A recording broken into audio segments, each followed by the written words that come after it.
फिर easy money की तरफ अट्रैक्शन रहता है लोगों को, वो एक चैलेंज है। फिर क्रेडिबिलिटी, फिर एक पॉइंट आया कि हम आपस में कंपटीशन करते रहते हैं डायरेक्ट सेलिंग में, वो एक चैलेंज है कहीं ना कहीं जो हमारी ग्रोथ नहीं होने दे रहा।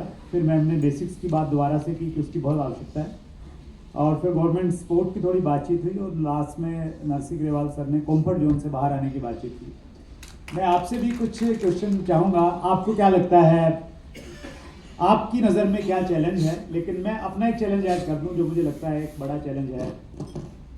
क्योंकि बात ग्रोथ की, इंडस्ट्री की ग्रोथ की बात है, और ग्रोथ न होने का एक बड़ा कारण है सो कॉल्ड मनी सर्कुलेशन और so called multi level marketing schemes.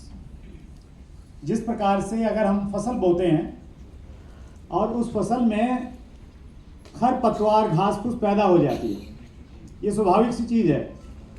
और अगर घास फूस ज़्यादा पैदा हो गई तो जो फसल है वो फसल बढ़ेगी नहीं, क्योंकि फसल ने मिट्टी से जो ऊर्जा लेनी है वो ऊर्जा उसको नहीं मिल पाएगी, खरपतवार लेके चली जाएगी।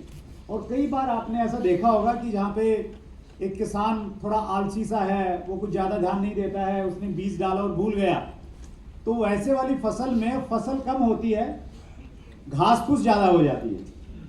तो मुझे ऐसा लगता है हमारे यहाँ भी इंडस्ट्री में अच्छी और जेन्युइन कंपनियां बहुत कम हैं, उनको आप उंगलियों पे गिन सकते हैं, लेकिन जो खरपतवार टाइप की कंपनियां हैं वो बहुत ज़्यादा हैं। जब तक हम उनको निकालेंगे नहीं, खेत से बाहर नहीं करेंगे, तब तक शायद इंडस्ट्री बहुत सारा काम नहीं कर पाएगी और बहुत ज़्यादा ग्रो नहीं कर पाएंगे। भी आपने बोला, हालांकि एक खुश होने की बात है कि हम पहले 11 देशों में हमारा CAGR बहुत बड़ा है, लेकिन ये सही है, संभावनाएं बहुत बड़ी हैं, क्योंकि दुनिया का सबसे बड़ा राष्ट्र हम हैं, वर्ल्ड की सबसे ज़्यादा यूथ पॉपुलेशन हमारे यहाँ पे रहती है, विश्व में जो टॉप 10 कंट्रीज हैं जिसमें अनएम्प्लॉयमेंट बहुत ज़्यादा, उनमें से हम लोग हैं, यानी लोगों को रोजगार की भी आवश्यकता है। तो ये सारी की सारी चीज़ें हैं कि पोटेंशियल तो बहुत ज़्यादा है।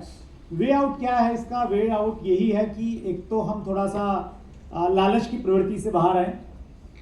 डायरेक्ट सेलर्स बहुत बार एक स्टेटमेंट देने लग जाता है कि यार फाइनली कमाना तो पैसा ही है, तो वो वाली मेंटेलिटी अगर रहेगी, direct selling is not about only for money, या केवल मात्र पैसा नहीं है, पैसा एक पार्ट है, अदरवाइज तो ये एक प्रकार का कंप्लीट पैकेज में बहुत कुछ दे सकता है। तो सोच से कहीं ना कहीं हमें खुद को बाहर आना पड़ेगा और लोगों को थोड़ा लाना पड़ेगा उस चीज़ से बाहर, और कहीं ना कहीं जो एसोसिएशंस हैं वो काफ़ी अच्छा रोल प्ले करती हैं इस मामले में, और हम सब लोग करें।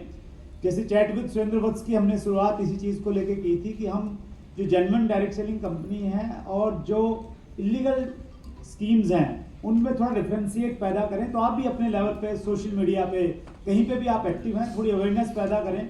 बहुत बड़ा देश है, दिए के बाद में दूसरा दिया अगर जलता रहेगा तो कहीं ना कहीं जो अवेयरनेस पैदा होगी तो ये जो खरपतवार है ये ऑटोमेटिकली खत्म होती चले जाएगी और हम लोग ग्रो करेंगे।